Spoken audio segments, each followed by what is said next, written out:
Je m'appelle Corentin Bajard, je suis le chef pâtissier et responsable du Saint-Honoré à Rwanda. Ça fait 2 ans et demi que je suis là. Moi j'ai toujours voulu venir au Canada et j'ai eu l'opportunité de venir travailler ici. C'était un beau défi pour moi, c'était toute une pâtisserie à refaire, c'était vraiment un gros challenge pour moi. Il y a eu la matière première, c'était quand même un sacré défi en termes d'ingrédients, en termes surtout de produits, aussi le beurre, etc. C'était assez compliqué de réussir à convaincre les gens que justement une autre façon de consommer, une autre pâtisserie était disponible. Ça a été ça le plus gros challenge, je pense. J'ai pris mon temps, ça m'a pris à peu près une petite année avant de vraiment pouvoir implanter des produits qui sont vraiment spécifiques, qui sont vraiment totalement différents. Et je pense qu'à date, quand on voit les réactions des gens, quand on voit comment la clientèle se comporte, quand on voit tout ce qui a changé en 2 ans et demi, là, je suis vraiment content du résultat.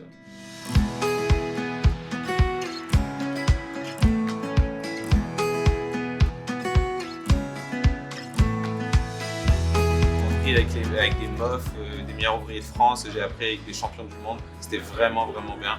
Plein de belles astuces, plein de beaux moments, ça n'a pas duré longtemps, la formation elle dure 6 mois, c'est condensé, c'est extrêmement dur. Tu es vraiment complet sur ce que tu fais en 6 mois, fait que ça te demande à toi un gros travail, mais à la fin c'est bien.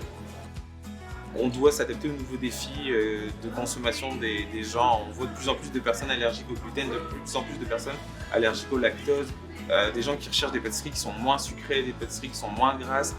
Si on n'est pas curieux en tant que professionnel, si on se dit pas comment je peux faire, moi, comment je peux développer mes recettes pour faire en sorte qu'elles fit exactement avec ce que les consommateurs veulent, il faut absolument être curieux, se dire je suis capable de développer une nouvelle recette qui n'a pas de sucre, une nouvelle recette qui n'a pas de gluten, Puis si on n'a pas cette curiosité-là, ça ne fonctionne pas.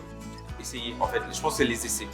Les essais, même des essais-erreurs, même si j'essaie quelque chose que ça ne fonctionne pas du tout, ou au contraire ça fonctionne, mais juste le fait d'essayer, c'est quelque chose, c'est une chance d'essayer. Il y a plein de personnes qui n'ont pas les moyens d'essayer rien dans leur vie parce qu'on ne leur donne pas cette chance. En pâtisserie, on a cette chance d'avoir de la matière première, en tout cas moi j'ai cette chance d'avoir des matières premières à disposition, d'avoir le statut pour essayer des choses. Ça c'est mon préféré. Quand j'ai une idée dans la tête et que je l'essaye, et que ça fonctionne, ok, là c'est cool. Moi quand je crée mes pâtisseries, je pense toujours à comment les gens vont le déguster, puis comment ils vont le manger, qu'est-ce qu'ils vont ressentir au moment de le manger.